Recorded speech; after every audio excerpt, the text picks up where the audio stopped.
எல்லாருக்கும் வணக்கம். நான் உங்க ஜீவிதா. உக்ரைனுக்கும் ரஷ்யாவுக்கும் இடையில பல நாட்களா போர் நடந்துட்டு இருக்கு. அது நம்ம எல்லாருக்குமே தெரியுங்க. இந்த சமயத்துல உக்ரைனோட அதிபர் ஜெலன்ஸ்கிக்கும் அமெரிக்க அதிபர் ட்ரம்ப் அவர்களுக்கும் இடையில ஒரு காரசாரமான வாக்குவாதம் நடக்குது. இந்த வாக்குவாதம் போற வேற வழியில கொண்டு போகுமா அப்படின்னா கண்டிப்பா ஆமாங்க.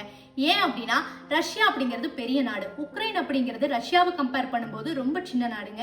உக்ரைன் இவ்வளோ நாட்களாக ரஷ்யாவை எதிர்த்து போர் புரிஞ்சுட்டே இருக்காங்க.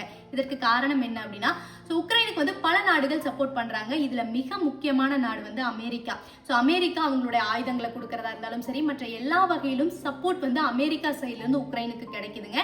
இப்ப சமீபத்துல எலெக்ஷன் நடந்து அமெரிக்க அதிபரா ட்ரம்ப் அவர்கள் பொறுப்பேற்கிறாரு. ட்ரம்ப் பொறுப்பேற்றதையுமே பல அதிரடி முடிவுகளை எடுக்கிறாருங்க. எங்க நாட்டுல சட்டவிரோதமா தங்கி இருக்கிறவங்களை எல்லாம் அவங்க நாட்டுக்கு திருப்பி அனுப்புவோம் அப்படின்னு அனுப்புறாங்க.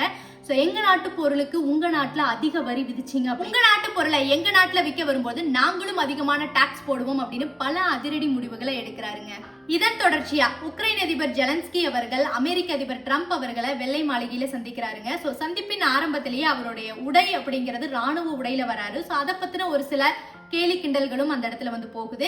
அதற்கப்புறம் பேச்சுவார்த்தைகள் தொடங்குதுங்க. அமெரிக்க அதிபர், துணை அதிபர் அண்ட் ஜெலன்ஸ்கி இவங்க 3 பேருக்கு இடையில ஒரு சில சுமூகமான பேச்சுக்கள் ஆரம்பத்துல போகுதுங்க.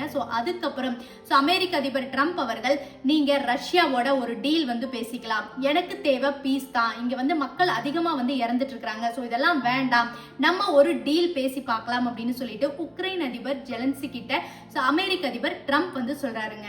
அதுக்கு உக்ரைன் அதிபர், இந்த மாதிரி நிறைய டீல்ஸ் பேசிட்டோங்க, ஆனா ரஷ்யா டீல்ஸை பிரேக் பண்றாங்க, அதனால இந்த டீல் எல்லாம் பேசி இவங்க கிட்ட பிரயோஜனம் இல்லை அப்படிங்கிறாரு.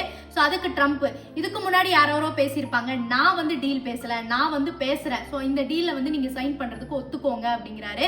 அதுக்கு ஜெலன்ஸ்கி அவர்கள், நம்ம இந்த மாதிரி வழியில போனோம் அப்படின்னா இது உங்க எல்லாருக்கும் பாதிப்பு வரும் அப்படிங்கிறாருங்க. ட்ரம்ப் அவர்கள், எங்களை நாங்க பாத்துக்கிறோம் அப்படிங்கிற மாதிரி சொல்றாரு.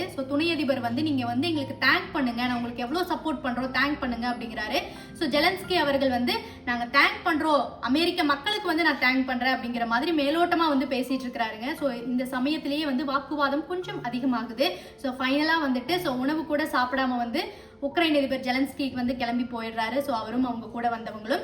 இனி வருங்காலத்துல அமெரிக்கா உக்ரைனுக்கு சப்போர்ட் பண்ணுமா, இல்ல ரஷ்யா ஜெயிச்சிட்டாங்களா, இனி உக்ரைனை பிடிச்சிடுவாங்களா, அமெரிக்கா அவங்களுடைய சப்போர்ட்ல இருந்து டிராப் ஆகி பின் வாங்கிடுவாங்களா, இதெல்லாம் என்ன நடக்கும் அப்படிங்கிறத மிக மிக விரைவில் நமக்கு தெரிஞ்சிருங்க. நம்ம இந்தியாவில் இருக்கோம், நம்ம எவ்வளோ பீஸ்ஃபுல்லா இருக்கும், எல்லையில் இருக்கிற ராணுவ வீரர்கள், அவங்க எல்லாத்துக்குமே நம்ம தேங்க் பண்ணணும்.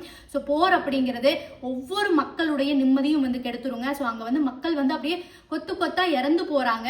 இதெல்லாம் இல்லாம நம்ம பீஸ்ஃபுல்லா ஒரு கண்ட்ரியில இருக்கிறோம் அப்படிங்கிறதையே முதல்ல நம்ம ஒரு பெரிய கிராட்டிடியூடா எடுத்துக்கணும்.